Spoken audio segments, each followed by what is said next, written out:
Hello guys, today's story is, I learned I was capable of great violence when I was 15 and it still haunts me. I, 34F, have lived with this for more than half my life now and would still consider it to be a clearly defining moment in my life.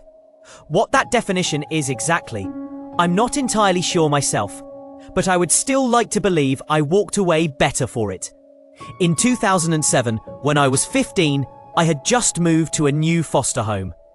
Was excited to be starting my senior year of high school and was working with the county that managed my case to work towards an emancipation program that would allow me to live as an adult after graduation, but still technically remain a ward of the state until the age of 18. At that point, anything that kept me safe from being rotated through households was more than worth the efforts. This new home seemed lovely. A working mum and a stay-at-home dad, 4 biological children in the home from 10 to 22, 1 adopted child in her early 20s, 2 other foster kids who were 15 male and 12 F, and myself now making for 10 whole people in this house. Space was not an issue, but I did share my new room with my then 12-year-old foster sister, whom I will call Elle to protect her identity.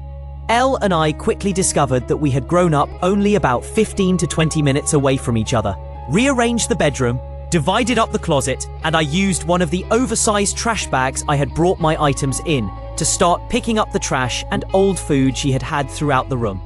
I learned she had lived there almost a year, and we discussed the nature of us being removed from our families, which I will not disclose, again for protection.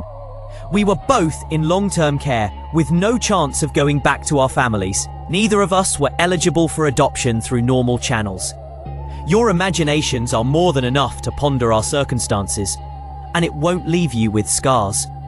Before finishing up, I got called downstairs to be introduced to a few more people.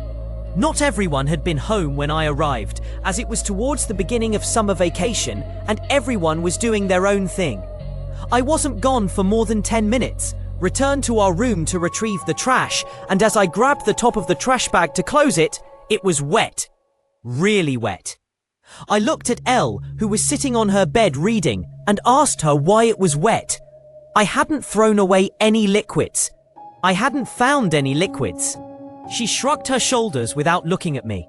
So I did what any person would do, and I smelled my hands to figure out what I had just touched. It was pee. Absolutely no doubt about it. It was pee. I asked her if she pissed in the bag, and she said yes, that she really had to go. To be clear here, this house had 4 bathrooms, one of which was immediately across from our bedroom door. 2 steps from it tops. I told her that was disgusting, and I then told on her and requested she be the one to remove the now peed-on trash bag from our shared room, to which my foster parents responded. In the moment, I believe it was chalked up to being nothing more than like a territory dispute, which isn't entirely uncommon in foster care, or any shared living for that matter. But the use of bodily fluids as a weapon was specifically discussed. Everything was tense, but otherwise fine. You also gain a fairly forgiving nature when you understand you're all just wanting attention. Fast forward a few weeks, and I had gone with all of the biological children and both of the other foster kids to a pool club the family had a membership to. This was my first time going and was incredibly excited, but I don't know how to swim well, so I spent a fair amount of time sunbathing and talking to other kids that I would soon be going to school with. I had settled pretty comfortably with a mixed group of kids around my age, probably 7 to 8 people, talking about the new school I was going to. Elle came over and sat with us, and at first I didn't think anything of it, but then I noticed she had grabbed the attention of one of the 16-year-old boys and was now sitting in his lap. To clarify something here, Elle did not look 12. Elle was very well developed to have only recently turned 12, and I knew from living with her she already had her cycle. I asked her what she was doing. She said, "Don't be jealous." I laughed and replies, "Jealous? You're 12." The quickness with which that boy threw her was astounding. She made a fuss about how I'm her sister and I should have had her back, and started crying. She stayed mostly to herself after, and we all left as a group not too long after it happened. Again, I told my foster parents about her actions.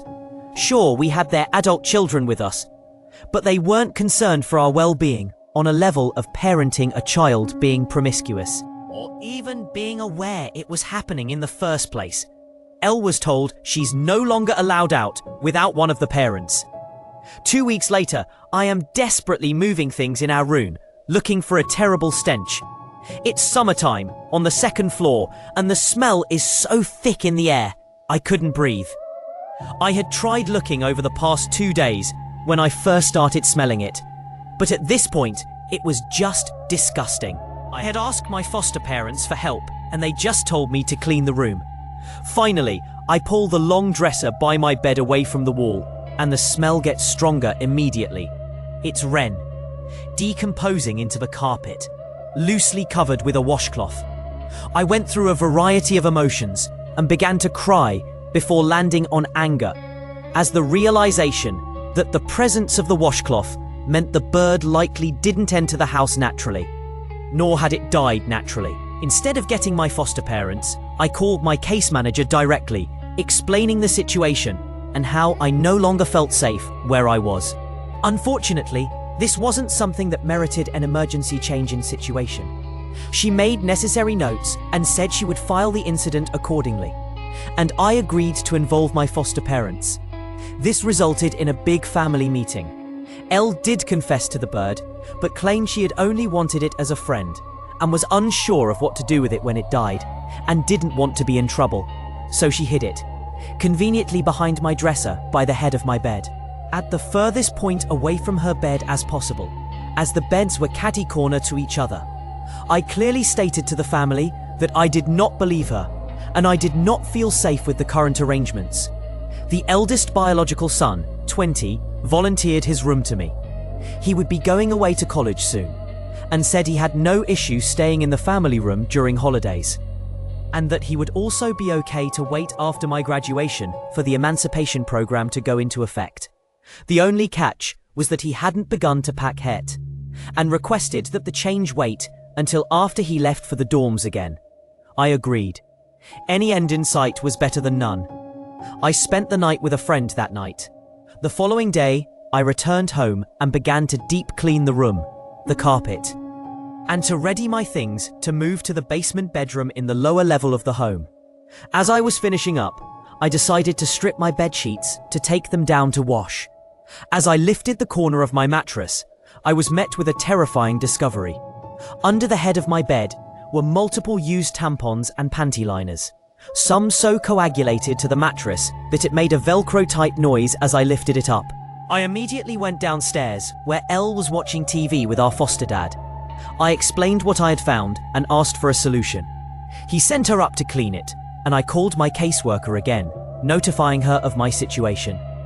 My foster mum came home later with a plastic mattress protector and said that should fix it until she could deal with it later. Just 2 more weeks. 3 days go by, and I had made myself scarcer than usual around the house. The third day, I came home around 10 p.m, took a shower, plugged in my phone, went to bed. Elle was already asleep. Roughly 2:30 a.m, I wake up to something warm on my side. I have always been a side sleeper, preferring to lay on my right side, which also left me sleeping facing the whole room, only the wall to my back. I tried to sit up to quickly realize there was also a large amount of weight in the same warm spot, and that it wasn't just warm, but wet. I opened my eyes to Elle, smiling ear to ear, straddling my midsection, no pants on, pissing on me in my bed. I immediately flip her off of me toward the wall and pin her down with my blanket and the weight of my leg. She starts laughing so maniacally, trying to kick free from my blanket. I'm already screaming as I start pounding my hand on the adjoining wall to our foster parents' bedroom. They yelled back to quiet down. Elle was still struggling against me, trying to break free, and I sounded again. They yelled to cut it out. I leaned over to grab my flip phone, and as I did, Elle's arms broke free, and she grabbed the arm I was using to hold the blanket and dug her long nails in as hard as she could. I started bleeding almost immediately. That's when I snapped. With what I can only describe as unhuman strength in a burst of adrenaline, I grabbed her by the throat with the same arm she was drawing blood from. I dragged her to the head of my bed and lifted her onto the wall until she no longer touched my bed. The harder she tried to squeeze my arm, the more I tried to crush her throat. I remember watching the blood run down my arm. I remember staring into her eyes and watching her go from laughing to scared. I pounded my fist against the wall again. "Go back to bed," they yelled. I told Elle then, "They aren't coming for you, just like they aren't coming for me." Her grip was beginning to loosen on my arm, and I stayed staring her directly in her eyes. I wanted to make her suffer at my hands the way I had suffered at hers. I wanted to make sure she never messed with me again, even if it meant she would never do anything ever again. I wanted her dead. That's when I told her to beg. Almost as soon as the word left my mouth, all the rage subsided and was replaced with fear. I almost couldn't believe what I was doing, except that I was watching the light start to fade in her eyes, that she was beginning to lose consciousness. It was then that I remembered my phone. I did successfully grab it. I was gripping it tightly in a closed fist in my free hand. I called 911.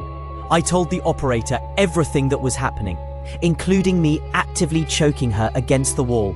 I told her if she didn't send help that I was probably going to kill her, that I had tried to yell for someone and no one came, that I was scared of her and scared of myself.